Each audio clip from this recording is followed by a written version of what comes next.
네, 라스 성공 전략 2부 시작하도록 하겠습니다. 연중 최고치 결국은 다시 쓰면서 우리 시장 월요일을 마감했습니다. 코스피가 1750선에 올라서면서 1752포인트 선에 머무는 모습을 보여줬고요.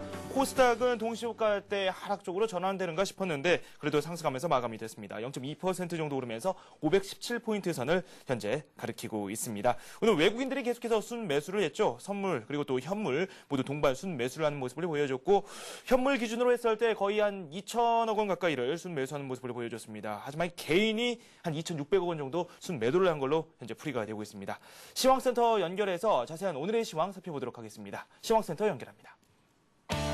네, 시황센터입니다. 코스피 지수 기관과 외국인이 동반 매수하면서 1750선 상승세를 지속했습니다. 현재 15포인트 오른 1752에 마감되면서 연고점을 경신했습니다. 일중 흐름도 확인해 보겠습니다. 출발은 1745에서 출발했는데요. 벌써 오전 중에 연고점을 경신했습니다. 꾸준하게 상승폭을 유지하면서 1752에 마감됐습니다. 투자 주체별 매매 동향입니다. 오늘 기관이 163억 원 이상 샀고요. 외국인이 1,900억 원 이상 샀습니다. 하지만 개인이 2,000억 원, 2,600억 원 이상 매도하면서 지수의 발목을 잡았습니다. 다음 코스닥 시장으로 가보겠습니다.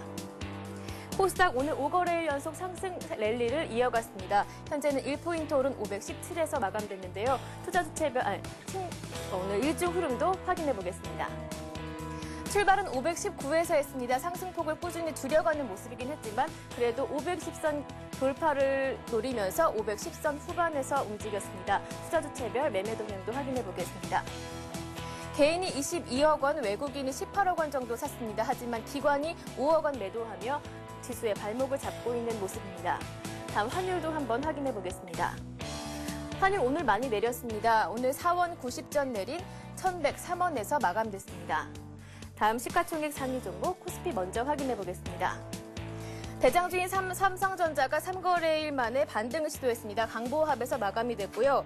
오늘 포스코 역시 3거래일 만에 반등 시도한 모습입니다. 2% 이상 올랐습니다. 나머지 업종들도 전반적으로 상승세 이어가는 모습이었습니다. 현대중공업 강보합에 마감됐고요. LG전자, LG화학도 강보합 2%대 상승세를 보였습니다. 코스닥 보겠습니다. 반면에 코스닥 시총 상위 종목들은 혼조세였습니다. 서울반도체와 셀트리온, SK 브로드밴드를 제외하고 나머지 종목들은 약세 흐름을 이어갔습니다. 동서가 강보합에 마감됐고요. 소디프 신소재 다음 역시 강보합에 마감됐습니다. CJ오쇼픽은 1%대 상승세를 보였습니다. 다음 특징 테마 업종 확인해 보겠습니다. 먼저 IT 관련주들 확인해 볼 텐데요. 연이은 호실적 발표가 있었고요. 오늘 LG이노텍의 호실적 발표도 있었습니다. 삼성 SDI와 LG전자도 호실적 발표를 앞두고 있는데요. 이에 강한 흐름 이어가는 모습이었습니다. 삼성전자와 LG디스플레이 강보합에 마감됐습니다. 삼성 SDI 최고가 경신했습니다. 6% 이상 올랐고요. LG이노텍 역시 9% 이상 오르며 오늘 강한 흐름을 보여줬습니다. 오늘 증권주들의 상승세도 만만치가 않았습니다. 금융주들이 오늘 코스피의 상승 흐름에 같이 오르는 모습이었는데요. 한번 주가 확인해 보겠습니다. 삼성증권과 SK증권 그리고 우리투자증권까지 2%대 상승 흐름을 보였습니다. 대우증권과 한국금융지주까지 3%대 상승 흐름 보이며 강한 흐름을 이어갔습니다. 오늘 삼성생명 상장 수혜주들도 일제히 상승 흐름을 이어갔습니다. 삼성생명 공모가의 호재 덕분에 오늘 삼성생명 지분을 갖고 있는 종목들이 강세를 보였고요. 보험주들 역시 지난주에 이어 이번 주까지 강세 흐름을 이어갔습니다. 삼성카드가 3%대 강세 흐름을 이어갔습니다. 신세계가 강보합에 마감됐고요. CJ 역시 1%대 상승세 보였습니다. 삼성 보험주인 삼성화재와 대한생명 역시 강한 흐름 이어갔습니다. 철강주들도 오늘 많이 올랐습니다. 포스코의 제품 가격 인상으로 수익성 개선 기대감이 반영되면서 철강주들 강한 흐름입니다. 포스코와 현대제철 2% 올랐고요. 포스코 강판 8%로 가장 크게 올랐습니다. 현대하이스코 4%대 강한 흐름 이어갔습니다. 마지막으로 실적 개선업체 우선주들의 급등세가 두드러졌습니다. 최근 실적 개선 등을 이유로 주가가 급등한 우량주를 중심으로 관련 업체들의 우선주들이 급등하는 모습이었는데요. SK네트워크스, BNG스틸, 아트원재지 우선주가 각각 가격 제한폭 가까이까지 올랐습니다. 지금까지 시황센터였습니다. 네, 코스피는 연중 최고치를 갈아치는 모습을 보여줬습니다. 1752포인트를 가리켰고요. 반면에 환율은 연중 최저치를 또 갈아치웠네요. 1년 7개월 만에 최저치라고 하는데 오늘 4원 60전 하락한 1104원 10전에 마감이 됐습니다. 추가로 오늘 우리 시장에 대한 자세한 이야기 나눠보도록 하죠. 현대증권 류영석 팀장 연결돼 있습니다. 안녕하십니까? 네, 안녕하십니까? 네, 연중 네. 최고치 끝이 어딜까요? 오늘 시장 한번 정리부터 해보죠. 예, 오늘 시장의 가장 특징적인 부분은 지난주 목요일과 금요일 날 우리 증시가 좀 주춤한 양상을 보였는데요. 다시 지수 탄력이 좀 다시 강화되는 그런 그 시장으로 전환될 가능성을 만들었다는데 오늘 시장의 의미를 둘 수 있을 것 같습니다. 1차적으로는 정고점을 통과하면서 나왔던 그 매물들이 지난주 후반에 대부분 소화된 것으로 일단 파악이 됩니다. 이런 매물 소화 과정이 원활히 이루어졌고요. 특히 지난 주말 가운데 미국 증시가 주택과 투자 지표가 개선되면서 상승을 했습니다. 여기에 주말에 그리스의 지원이 거의 확정되는 그 내용들이 보도됐고요. 이런 것들은 그리스 문제에 대한 불확실성이 다시 한번 제거되는 그런 그 글로벌 시장의 호재로 작용했기 때문에 연중 최고치를 기록한 다우지수 11,200 회복에 이런 결합된 그 투자 심리가 오늘 시장에 전반적으로 반영됐다고 보여집니다. 내부적으로 보면은 지난주 후반에 어닝 서프라이즈를 기록했던 삼성전기, LG노텍 등 LED 업종과 자동차 업종의 서프라이즈가 추가적으로 그 주가 기대로 이어지는 가운데 지난번에 있었던 서프라이즈 분위기는 이번 주 예정된 은행 업종과 보험, 철강 등에도 이어질 것이라는 그 기대 심리들이 함께 어우러지면서 전반적으로 오늘은 은행, 철강까지도 상승에 대열하면서 가히 연휴 시즌의 분위기상으로는 최고조에 도달하는 그런 모습입니다. 실제로 내용상은 이렇게 돼 있지만 실제 오늘 그 상승 업종이나 하락 업종들하고 종목별 흐름을 보면은 주도주가 딱히 어느 쪽을 이끈다기보다는 서로 뒤섞이는 좀 잡곡밥 같은 그런 시장의 흐름이었다고 볼 수 있겠고요. 이런 시장의 흐름이 시작과 끝이라는 그 중간점에 나타났기 때문에 전반적으로 순환매 양상일 수도 있고 아니면 지수 레벨업을 시작일 수 있는 그 두 가지 성격을 가지고 있는 게 오늘 장이기 때문에 아무래도 내일 이후의 장세 흐름에 따라서는 오늘 장세의 판단도 달라질 것으로 보여지고요. 다소 불리하다면 오늘 일본 증시가 2% 넘게 상승한 점, 환율은 좀 하락한 점 이런 것들은 해외 여건에 비해서 국내 여건이 시간이 지날수록 조금 부담스러워졌다는 점은 좀 지적할 부분이 아닌가 이렇게 보고 있습니다. 국내 여건이 부담스럽다 이렇게 말씀을 해주셨는데 일단 해외 쪽에서 들려오는 여러 가지 이야기에도 귀를 기울여야 하겠죠. 여러 가지 경제 지표가 또 우리를 기다리고 있는데 지난주부터 꾸준히 관심을 갖고 있습니다. 네. FOMC 회의도 계획되어 있고요. 어떤 것을 살펴보는 게 가장 좋을까요? 예, 지난주는 우리나라도 그렇고 미국 증시도 아마 가장 대표적인 기업들이 실적을 발표했습니다. 그래서 이번 주도 역시 가장 중요한 포인트는 미국이나 우리나라 실적이 되겠지만 그 중요성은 지난주에 비해서 좀 떨어진다고 좀 봐야 될 것 같습니다. 따라서 11,200선을 돌파한 다우지수 역시도 실적만으로 지금 계속 랠리를 하기보다는 아마 매크로 지표의 방향성에 따라서 새로운 국면으로 진입하느냐 아니면 시장에 대해서 어떤 실적 시즌의 한계성을 갖느냐 이렇게 좀 주목을 받을 것 같은데요. 1차적으로 이번 주까지 예상되어 있는 미국의 매크로 지표를 보면은 지난번 이 시간에 말씀드린 대로 대체로 긍정적이라는 쪽에 무게를 두고 있습니다. 어제 지난 주말 발표된 주택 지표들, 신규 주택 분모가 긍정적이었고요. 이번 주에 오늘 발표되는 달라스 연준의 제조업 지수 역시도 지난달 7.2에서 이번에는 9.5로 개선될 것으로 보여집니다. 다만 27일 날 예정되어 있는 S&P 케이스 실러 주택 가격 지수가 소폭 하락할 것으로 예상이 됩니다. 하지만 이 정도 지수 하락폭은 이미 예견된 있는 정도의 수준이기 때문에 미국의 그 매크로에 큰 영향을 주지 않을 것으로 보여지고요. 이런 매크로 흐름 가운데 미국 증시는 비교적 매크로 흐름 쪽에서는 이제 추가 상승을 예상할 수 있습니다. 다만 이제 28일 날 예정되어 있는 미국 연준 회의에서 올해 세 번째 열리는데요.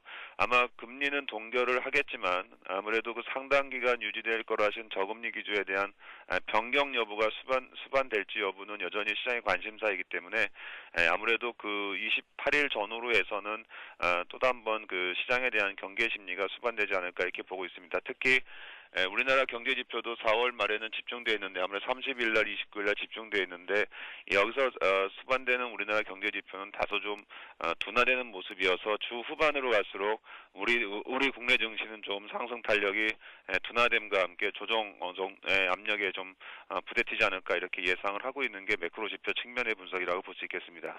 네, 주 후반부에 우리 증시 탄력이 좀 떨어질 것이다라고 말씀을 해주셨는데 그렇다면 투자 전략 짜는 데 있어서도 조금 더 짜임새를 가져가야 되지 않을까라는 생각이 듭니다. 뭐 어떤 부분을 저희가 더 고려를 해야 될지 그 부분도 한번 짚어보죠. 예, 일단은 뭐 정고점을 넘어서서 새로운 영역에 들었다는 분석들이 좀 힘을 얻는 것 같습니다. 즉, 그동안 이제 1550과 1720의 박스권이었다면은 현재로서는 이제 1750을 넘어서면서 새로운 2차 상승에 대한 기대가 있는데요. 저희들은 여전히 이 부분을 새로운 상승이라기보다는 기존 상승의 연장선상으로 보고 있고요. 적어도 이런 기대치가 새로운 상승을 연결하기 위해서는 현 지수보다 15% 정도 올라온 지수, 즉 2000포인트 이상을 바라볼 수 있는 시장이 되는데 현재 매크로적으로나 기업 실적에 대한 반응 그리고 하반기 모멘텀 정도를 감안했을 때 이는 조금 단기간에 기대하기에는 조금 논리적 근거가 부족한 2000포인트가 아닌가 싶습니다.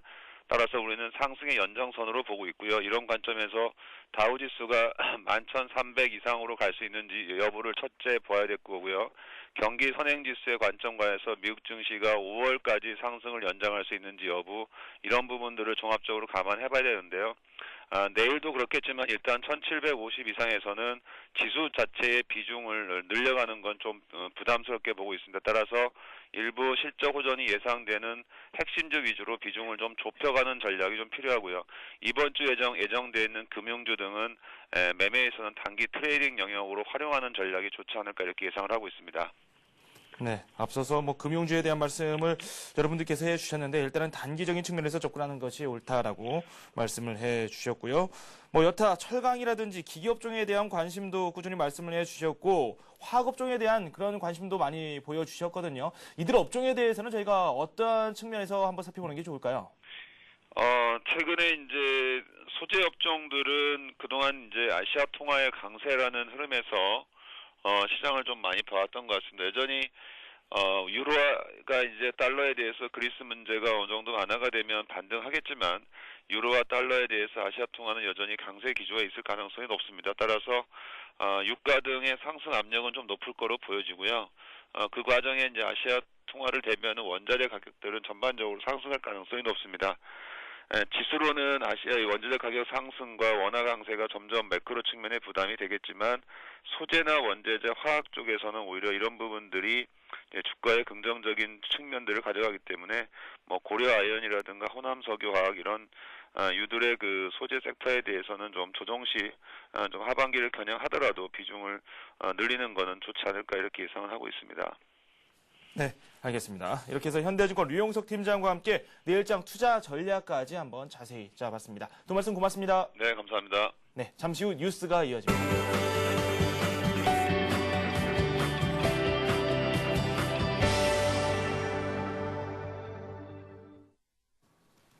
이 시각 주요 뉴스입니다. 수도권 2차 보금자리 주택 지구에 총 57,300가구가 건설되고 이 중 41,300가구는 보금자리 주택인 공공 임대 아파트로 공급됩니다. 나머지 민간 분양 주택 중 3,500가구는 청약 예부금 가입자가 청약할 수 있는 전용 면적 85제곱미터 이하 중소형으로 분양됩니다. 또 다음 달 초 시작되는 2차 지구 사전 예약 물량에는 모두 18,500가구이며 이 중 4,000가구를 10년 분납 임대로 선보입니다. 국토의장부는 이 같은 내용의 2차 보금자리 주택 지구 계획안을 확정하고 27일 고시하기로 했습니다. 2차 보금자리 주택 지구는 서울 4곳과 세곡이, 부천 옥길, 시흥 은계, 구리 갈매, 남양주 진건 등 6곳입니다. 20대 취업자 수가 거의 30년 전 수준으로 추락했습니다. 통계청에 따르면 20대 취업자 수는 지난 1분기에 370만 명을 기록했습니다. 이는 29년 전인 1981년 4분기에 349만 5천 명 이후 최저입니다. 외환위기 이후 직후에도 20대 취업자 수는 98년에 440만 명, 99년에 434만 명 등 400만 명대를 유지했습니다. 통계청은 젊은 층 인구가 계속 줄어들고 있는 데다 최근 청년 취업난까지 겹쳐 20대 취업자 수가 급감한 것으로 분석했습니다. 고령화 추세에 맞춰 60세 이상 취업자 수는 크게 늘어 지난해 3분기에 역대 최대를 기록했습니다. 은행이 대출인의 의사와 다르게 금융상품 가입을 강요할 수 없게 됩니다. 국회는 은행의 불공정 영업행위와 광고 규제 강화 등을 담은 은행법 개정안을 이번 주 통과시킬 예정입니다. 개정법에 따르면 대출자의 의사에 반해 예금이나 펀드 가입을 강요하는 이른바 꺾기 행위가 금지됩니다. 지금도 중소기업에 대한 꺾기는 금지하고 있어서 이를 어기게 되면 은행이 제재를 받지만 개인에 대한 꺾기는 제재 규정이 없어 사실상 방치해 왔습니다. 개정법은 또 은행이 예금이나 대출 상품을 광고할 때 이자율의 범위와 산정 방법, 이자의 지급 및 부과 시기 등을 명확하게 표시하도록 했습니다. 정부가 전자출판 활성화를 위해 매년 10,000건의 전자책 제작을 지원하기로 했습니다.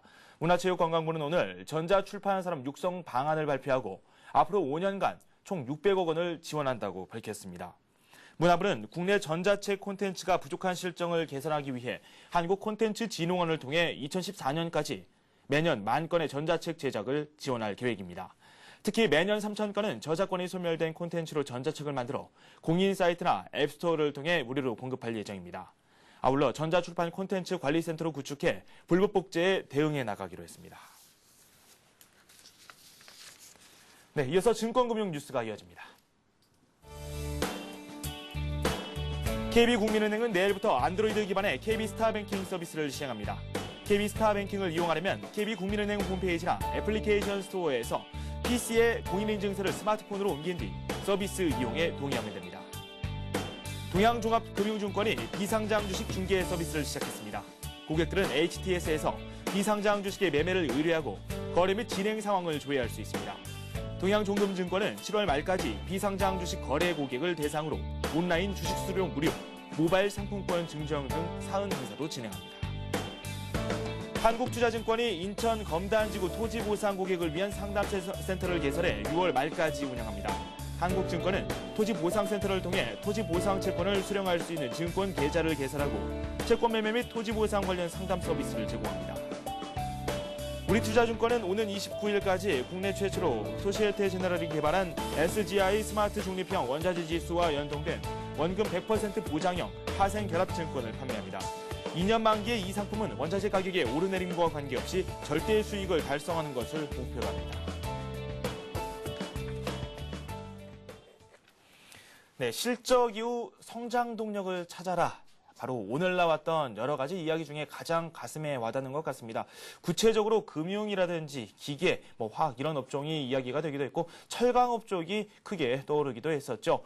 2분기 때 또 나올 실적 발표에서 큰 수익을 거두기 위해서는 이런 쪽으로 한 번 더 생각을 해보는 자세가 필요하지 않을까라는 생각이 됩니다. 포트폴리오 조정 등 여러 가지 대책이 있을 수도 있고요. 저희 라트 성공 전략에서 말씀드리는 여러 가지 업종이나 이 종목군 중심으로 포트폴리오를 재편하는 것도 나쁘지 않을 것 같습니다. 오늘 저희가 준비한 소식은 여기까지입니다. 저는 내일 이 시간에 다시 찾아뵙겠습니다. 여러분 고맙습니다.